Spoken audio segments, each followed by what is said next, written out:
Next exemplar problem है unit 1 की some basic concept of chemistry. Exemplar problems matching type question है। Question number 36, match the following.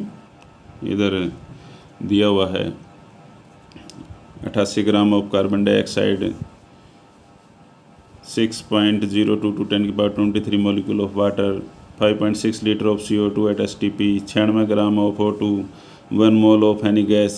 इधर दिया हुआ है 0.25 मोल, 2 मोल, 1 मोल, 6.02 to 10⁻23 molecules और 3 मोल्स।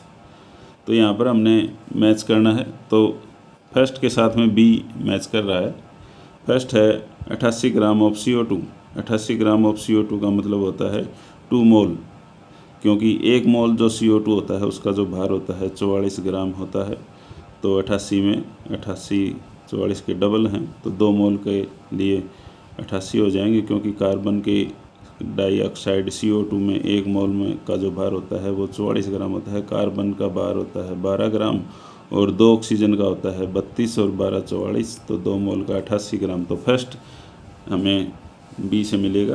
तो इसमें ये रीजन भी दिया हुआ है 88 gram of CO2 equal to, हम निकालें तो 88 भाग में 44, क्योंकि एक CO2 का मास होता है 44, तो टोटल मोल आ जाएंगे 2। Hence first related to second. इसी तरह दूसरा जो है 6.02 to 10⁻23 molecules of H2O, इसका यदि हम रिलेशन देखें तो ये सी से मिलेगा। मतलब 1 मोल में जो मॉलिक्यूल होते हैं वो 6.02 to 10⁻23 molecule of H2O होते हैं। इसका मतलब होता है 1 मोल के अंदर इतने मॉलिक्यूल होते हैं। तो दूसरे का जो मैच करेंगे तो वो सी के साथ में आएगा। तो उसके बाद में तीसरा है 5.6 litre of CO2 eight STP। तीसरे का रिलेशन ए के साथ में है, 0.025 मोल आएंगे। कैसे आया? तो 5.6 litre of O2 eight STP का मतलब होता है 5.6 लीटर भाग में 22.4 लीटर। इसके यदि हम मोल निकालें, क्योंकि 1 मोल का जो वॉल्यूम होता है वो 22.4 लीटर होता है, और हमारे पास गिवन कितना है O2 का वॉल्यूम, वो गिवन है 5.6 मोल, तो ये आ जाएगा 0.25 मोल्स। हैंस तीसरे का रिलेशन होगा, मैच होगा फर्स्ट के साथ। उसके बाद में चौथा है 96 gram of O2। 96 gram of O2 है फोर्थ, और इसको हम मिलाएंगे, रिलेशन मैच करेंगे तो ई के साथ 3 मोल्स। कैसे आया 96 ग्राम के हिसाब से? तो हमें पता है ऑक्सीजन जो होती है O2, उसमें का जो मोलर मास होता है वो 32 ग्राम होता है, और 96 ग्राम हमारे पास टोटल दिया हुआ है गिवन वेट। तो गिवन वेट भाग में मोलर मास तो आ जाएगा O2 का, काटेंगे तो 32 दिए 96 मोल, 32 दिए 96, तो ये आ जाएगा, काटेंगे तो 3 मोल आ जाएगा इसका उत्तर। हैंस जो फोर्थ ऑप्शन है वो ई से मैच करेगा। उसके बाद में है next 1 mole of any gas. Fifth जो है वो मैच करेगा डी से, डी ऑप्शन से। और डी क्या कहता है 6.02 to 10⁻23 मॉलिक्यूल। हमें पता है 1 mole of gas equal to 6.02 to 10⁻23 molecule ही होते हैं। हैंस जो पांचवा जो है ऑप्शन वो डी से मैच करेगा, जिसमें कि दिया हुआ है कि 1 mole of gas is equal to 6.02 to 10⁻23 molecules. उसके बाद में है क्वेश्चन नंबर 37। ये भी मैथ्स वाला ही है। Match the following physical quantity with units. Physical quantity दी हुई हैं, यूनिट दी हुई है, मोलरिटी, मोल फ्रैक्शन, मोल, ग्राम पर ml, मोल और पास्कल।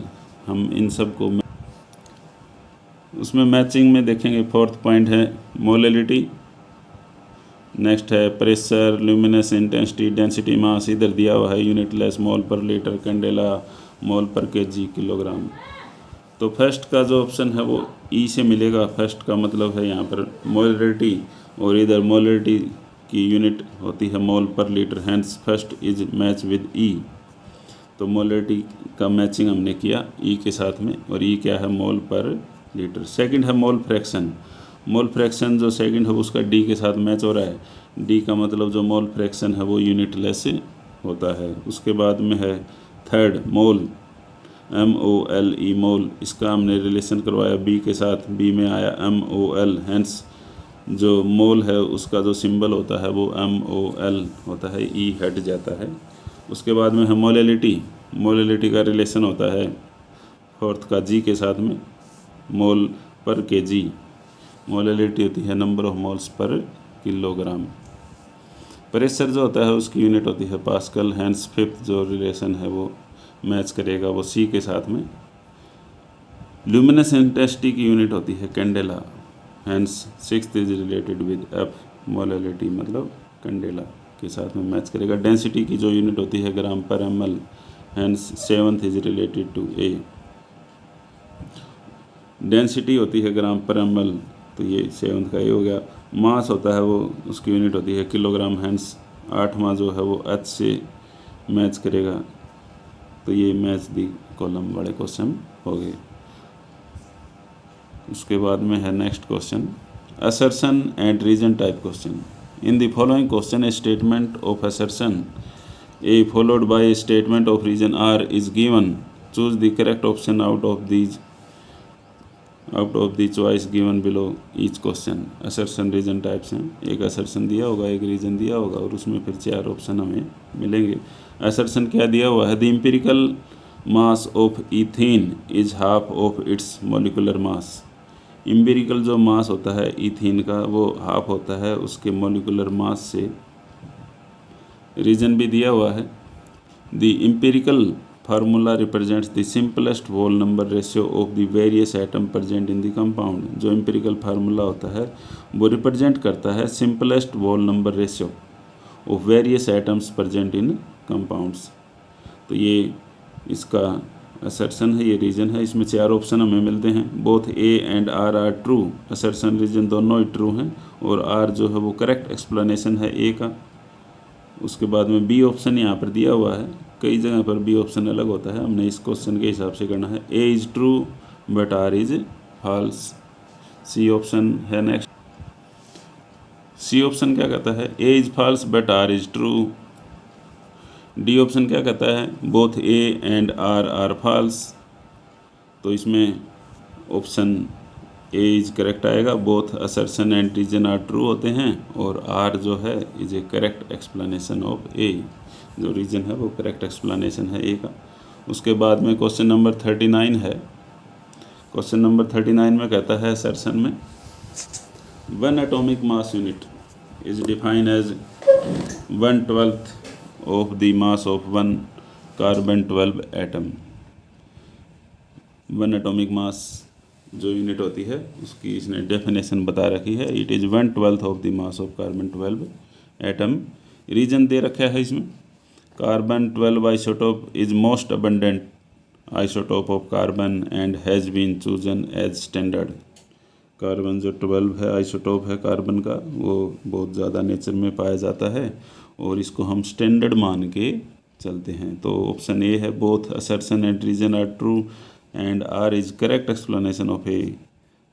B option है, both assertion reason are true but R is not correct explanation of A. C है, A is true R is false, both A and R false. तो इसमें B option आएगा।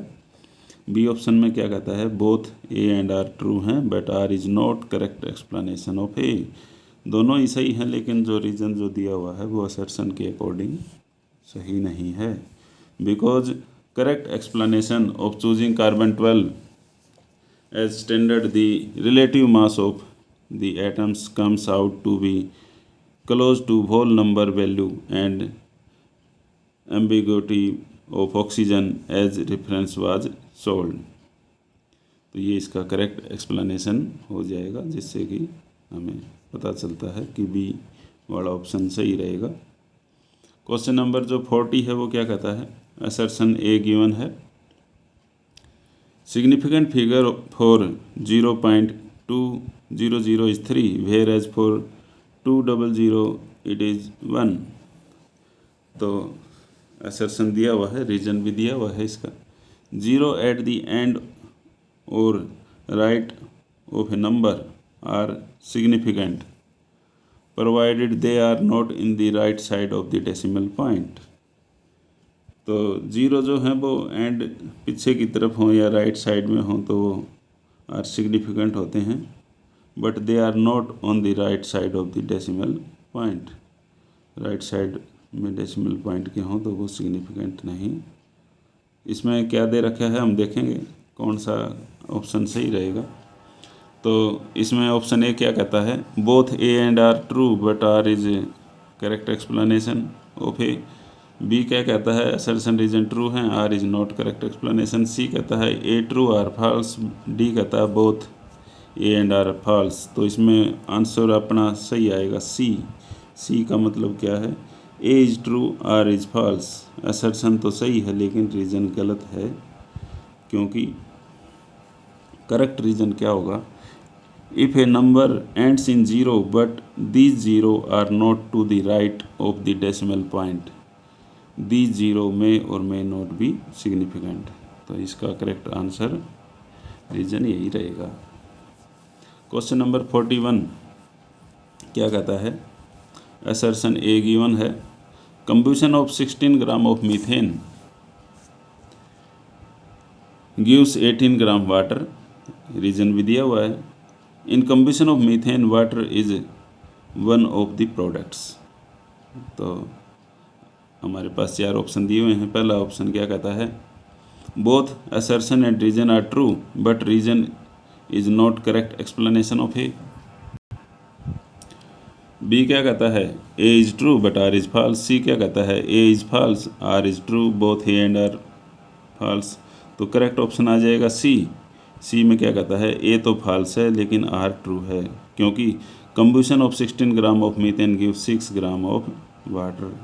क्योंकि जब 16 ग्राम methane जड़ती है तो water हमें कितना बनता है, 6 ग्राम मिलता है according to this equation. CH4 + 2O2, तीर का निशान CO2 + 2H2O।